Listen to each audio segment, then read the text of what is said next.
Reading from Sri Chaitanya Charitamrita, Adi, 17th chapter, text number 167.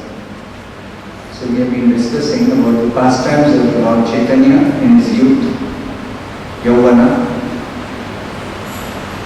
Chaitanya Mahaprabhu went to Gaya for performing his father's Shraddha. He met Ishvara Puri. Ishvara Puri gave him the Hare Krishna mantra. And when he began chanting the Hare Krishna mantra, he became ecstatic. And that ecstasy was mistaken as some kind of madness. So Chaitanya Mahaprabhu was instructed by his spiritual master Ishvara Puri to not only chant himself but also preach and spread the chanting of the Hare Krishna mantra as Sankirtana. So he started performing Sankirtana in the streets of Navadvip, and in that way, practically the whole town of Navadvip, everyone started chanting and dancing in ecstasy. Everyone participated in the Sankirtana of the Hare Krishna mantra. So this chanting and dancing in the Sankirtana was not very much to the liking of some caste brahmanas who wanted to oppose this Sankirtana movement. So they went and they complained to the Muslim magistrate, because Bengal was ruled by Muslims in those days. So there was one representative of the king in the Navadvip area who is called Chand Kazi. So the Brahmanas, they went and complained to Chand Kazi to stop this Sankirtana. So the Kazi, he sent his constables to stop the Sankirtana. Because the constables ordered that the Sankirtana cannot be performed publicly, so the followers of Chaitanya Mahaprabhu in Navadvip who were performing Sankirtana, they became very much afraid of this order by the Muslim magistrate.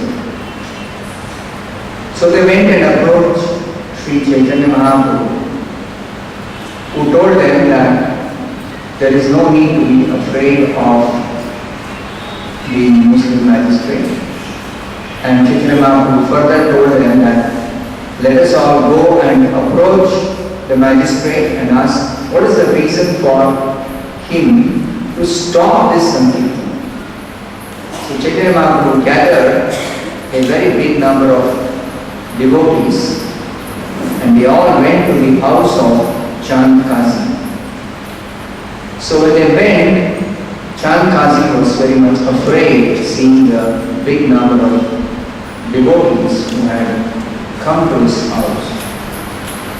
But when Chaitanya Mahaprabhu told them to be peaceful, then Chand Kazi received Chaitanya Mahaprabhu and he began talking to him. So in the discussions that were held between Chaitanya Mahaprabhu and Chand Kazi, it was clearly established that this Sankirtana is in accordance with the scriptures, and it is the dharma for the present age called Kali Yuga. It is the Kali Yuga dharma. The Sankirtana, it is recommended in this particular age. And further, Chaitanya Mahaprabhu also pointed out regarding the scriptures of the Muslims, the Quran. So Chaitanya Mahaprabhu pointed out that in the Quran there are many mistakes and illusions.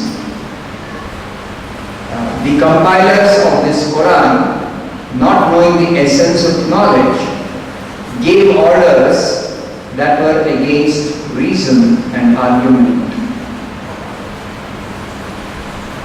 After hearing these statements by Sri Chaitanya Mahaprabhu, the Qazi, his argument stunned, could not put forward any more words. Thus, after due consideration, the Qazi accepted defeat and spoke as follows. So what did Chanakazi tell Chaitanya Mahaprabhu? He said, "My dear Nimai Pandit," Chaitanya Mahaprabhu also called Nimai Pandit, "what you have said is all true. Our scriptures have developed only recently and they are certainly not logical and philosophical. So it's a fact that some temporary arrangement is there among some people who are especially followers of the Christian, Muslim and Jewish traditions. They have three scriptures: the Old Testament, the New Testament and the Quran. So this compilation of these three scriptures is a recent development, and they are not eternal like the Vedic knowledge. Vedas are not compilations by any human being. Vedas are eternally existing, and they are there since the beginning of creation. They were existing even before the creation. So Vedas are eternal scriptures. Unlike the Vedas, these particular scriptures, the Old Testament, New Testament and the Quran, are recent compilations, and there are certain defects in these compilations. Sometimes Christian priests used to ask Srila Prabhupada, why are our followers neglecting our scriptures and accepting yours? Because when Prabhupada went to America and started preaching, many of his early disciples were formerly followers of Christian, Jewish and Muslim religions. So they gave up following their own religion and they started following the Vedic religion, Krishna consciousness. So Christian priests, when they meet Prabhupada, they ask this question. So Prabhupada says that in your Bible it is said, thou shalt not kill. Why then are you killing so many animals every day? So when they ask this question, they have no answer. In those countries where most of the people follow this Christian or Jewish or Muslim religions, they have very, very big slaughterhouses, and they kill animals by millions. So some of them, they argue that the animals have no soul. So Prabhupada points out that this argument is not a very valid argument. How do you know that animals have no soul?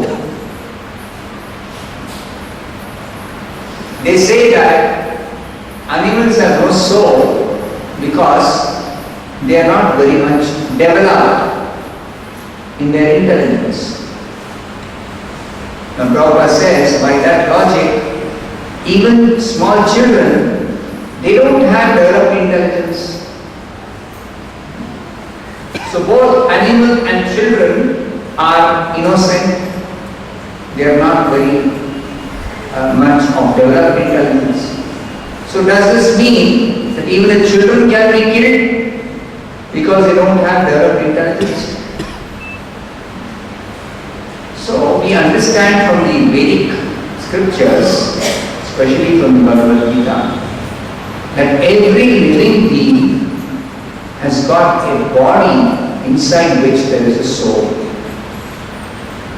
And the soul is changing bodies, whether it is an animal body, or the body of a bird, or the body of a reptile, body of a human, or the body of a demigod. All souls in this material world are changing their bodies. So, because the soul is within the body is changing form.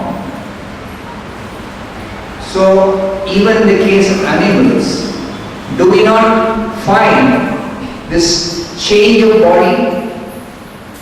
Yes, we do. So therefore, inside the animal body also there is a soul.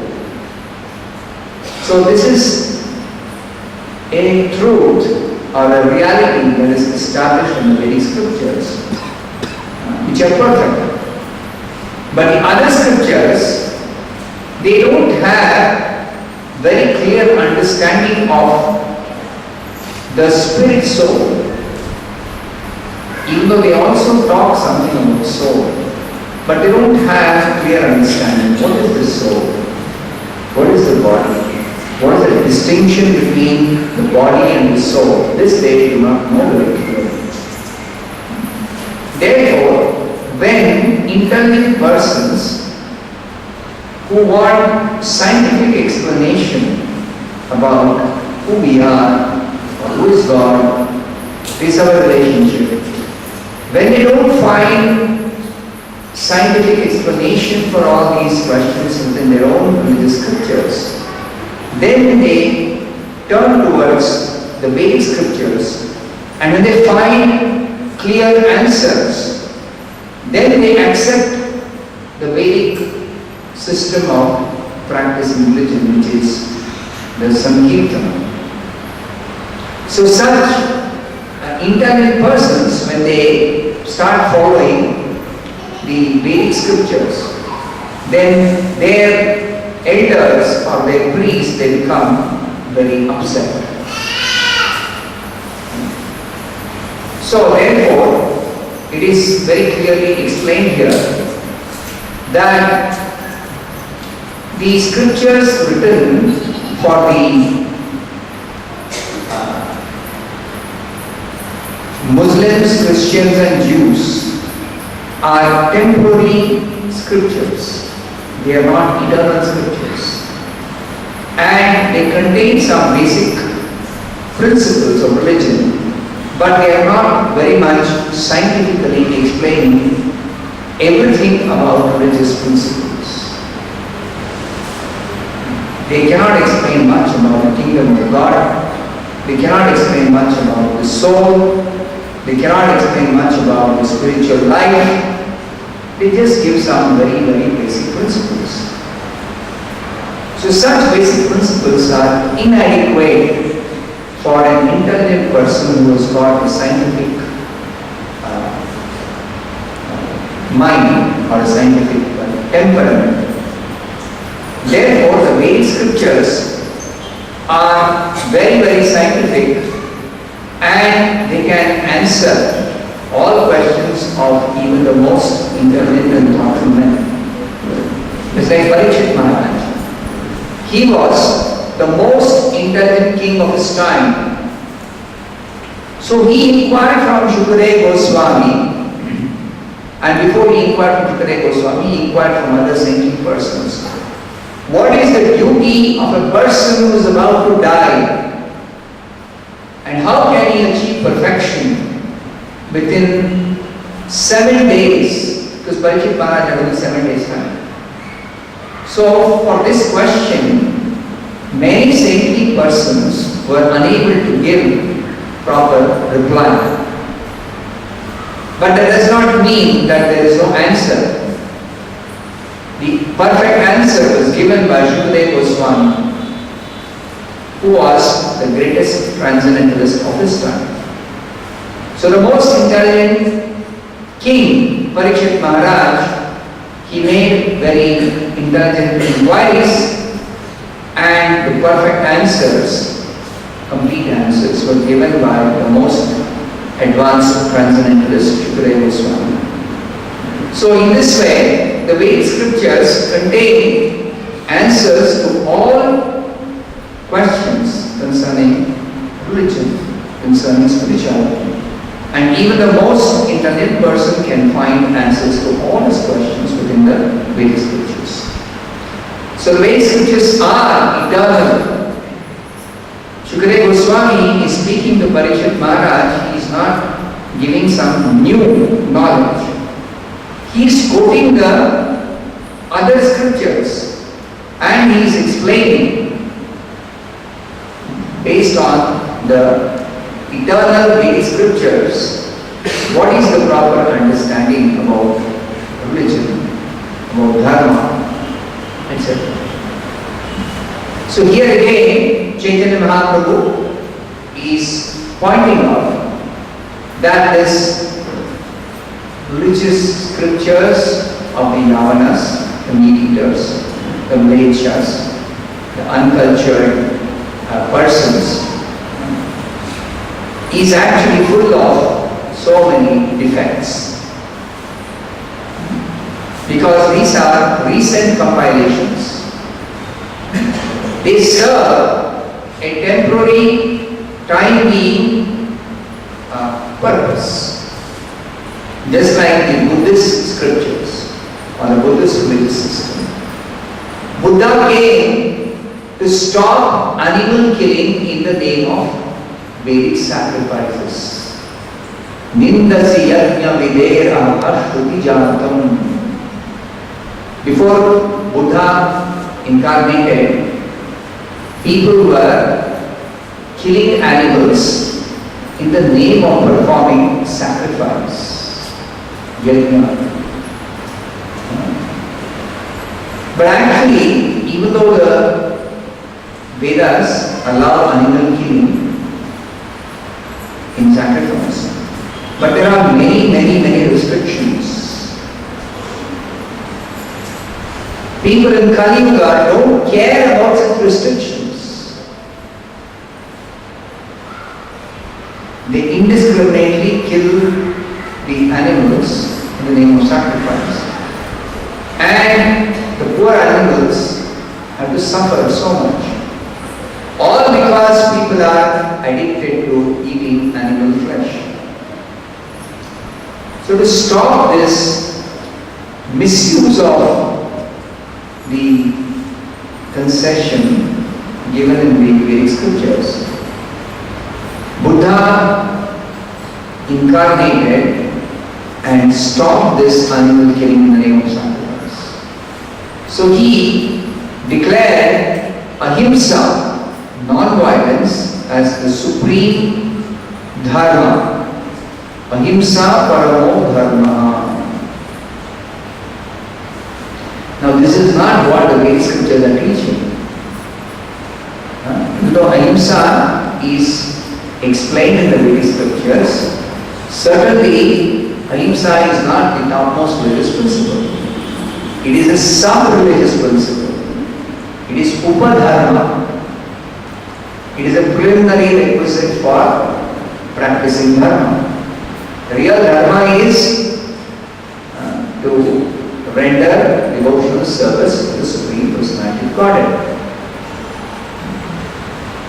But because Buddha had to stop this animal killing in the name of following Vedic scriptures, doing sacrifice, so he denied the Vedas and he declared ahimsa as the topmost religious principle.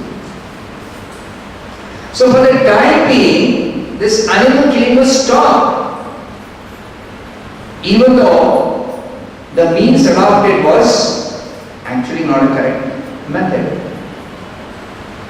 So Buddha came and established this Buddhist system of religion just for a temporary period of time. So the Buddhist religious principles, the Buddhist scriptures are meant for a temporary period of time. Similarly, the Christian religious scriptures, the Muslims religious scriptures and the Jews religious scriptures are all meant for a temporary period of time. They are not eternal religious principles. The eternal religious principles are given in the Vedas. Savai pupsam paro dharmo yato bhaktir adokshite ahariduki apratihata yayatma sukhasirati. If somebody wants complete satisfaction for the soul, then they have to follow this paro dharma, transcendental religious principles. Transcendental religious principles are beyond considerations of time, beyond considerations of place, beyond considerations of society, or social condition, etc. They are eternal principles for all time, for all people, for all places, for all circumstances. Just like devotional service to the Supreme Personality of Godhead is meant for all time. It is meant for all time. It is eternal principle to be followed by everybody. Just like chanting the name of God in Kali Yuga is meant for everyone. In fact, devotees now have discovered that even in the Muslim scriptures, there is so much mention about the glorification of God by chanting His name. Even the Christian scriptures, even the Jewish scriptures, in all scriptures, the glorification of God through chanting His holy name is very much described. So you see how people have neglected that. They are not so much following this principle, eternal religious principle of chanting the holy names of God and glorifying God. That they are not following. Instead, they are stuck to following some rituals in which they can liberally kill animals and eat animal flesh. Exactly what was going on in our Hindu society before the advent of Buddha. The same thing is going on now in the society of these people who are followers of the other religious systems. So the Acharyas, the Supreme Lord Himself, as Chaitanya Mahaprabhu and all the Acharyas, they come and point out that these temporary religious systems actually are not eternal principles. The eternal principles are given in the very scriptures and also pointed out in the other scriptures that the real religious principle is to chant the holy name of the Supreme Lord. And this can be done by anybody, should be done by everybody. So, Chaitanya Mahaprabhu taught this principle of chanting Hare Krishna, Krishna Krishna, Hare Hare, Hare Ram, Ram Ram, Hare Hare. So now we shall chant this Hare Krishna mantra under many times. So this is the eternal religious